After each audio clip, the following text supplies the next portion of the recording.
उधर जूम करो उधर ಒಂದು ಕ್ರ್ಯಾಕ್ ಅಲ್ಲಿ ಲೀಕೇಜ್ ಹೇಗೆ ಬರುತ್ತೆ ಅಂತ ನಿಮಗೆ ಹೇಳ್ತೀನಿ. ಇದರಲ್ಲಿ ಇದೊಂದು ಸ್ಲ್ಯಾಬ್, ರೂಫ್ ಸ್ಲ್ಯಾಬ್ ಆಗಲಿ ಪೋಡಿಯಂ ಸ್ಲ್ಯಾಬ್ ಆಗಲಿ ಯಾವುದೇ ಇತ್ತು ಅಂತ ಹೇಳಿದ್ರು ಫಸ್ಟ್ ಈ ತರ ನಿಮಗೆ ಕ್ರ್ಯಾಕ್ ಓಪನ್ ಇರುತ್ತೆ.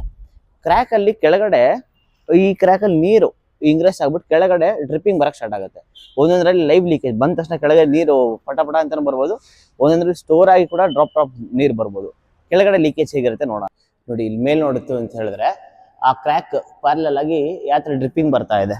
उधर जूम करो उधर ಅಲ್ಲಿ ನೋಡಿ ಆ ಥರ ಲೈವ್ ಲೀಕೇಜಸ್ ಇರುತ್ತೆ.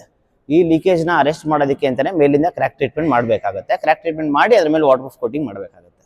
ಈ ಥರ ಕ್ರ್ಯಾಕ್ಸ್ನ ಹೆಂಗೆ ಟ್ರೀಟ್ ಮಾಡೋದು ಅಂತ ಹೇಳಿದ್ರೆ ಈ ಕ್ರ್ಯಾಕ್ಸ್ನ ಫಸ್ಟ್ ಈ ಥರ ಕಟ್ ಓಪನ್ ಮಾಡ್ಕೋಬೇಕು. ಇಲ್ಲಿ ನೀಟಾಗಿ ಈ ಥರ ಕಟ್ ಓಪನ್ ಮಾಡಿದ್ರೆ ನಿಮಗೆ ಕ್ರ್ಯಾಕು ಹತ್ರ ಬಂದರೆ ನೋಡಿ ಇಲ್ಲಿ ಪೂರ ಇದರದಕ್ಕೆ ನೋಡಿ ಕ್ರ್ಯಾಕ್ ಈ ಥರ ನೀಟಾಗಿ ಕಾಣುತ್ತೆ ಸಿಗುತ್ತೆ. ಈ ಥರ ಕ್ರ್ಯಾಕ್ ಸಿಕ್ಕಿದಾಗ ಐದರ್ ಎಪಾಕ್ಸಿ ಇಂಜೆಕ್ಷನ್ ಮಾಡಬೇಕಾಗುತ್ತೆ. ಎಪಾಕ್ಸಿ ಇಂಜೆಕ್ಷನ್ ಅಂತ ಹೇಳಿದ್ರೆ ಹೊರಜೋಣ ಆ ಕಡೆ ಈ ಕಡೆ ಆಲ್ಟರ್ನೇಟಿಂಗ್ ತರ ಹೋಲ್ಡ್ ಮಾಡಿ ಡ್ರಿಲ್ ಮಾಡಿ 45 ಡಿಗ್ರಿಲಿ ಎಪಾಕ್ಸಿ ಇಂಜೆಕ್ಷನ್ ವಿತ್ ಮಿಷಿನ್ ಮಾಡ್ತೀವಿ. ಇಲ್ಲಾಂದ್ರೆ ಎಪಾಕ್ಸಿ ಪೋರಿಂಗ್ ಮಾಡ್ಬೋದು, ಇಲ್ಲ ಪಾಲಿಸಲ್ಫೇಟ್ ಸೀಲೆಂಟ್ ಕೂಡ ಮಾಡ್ಬೋದು. ಇದೆಲ್ಲದು different items different structure use ಆಗುತ್ತೆ.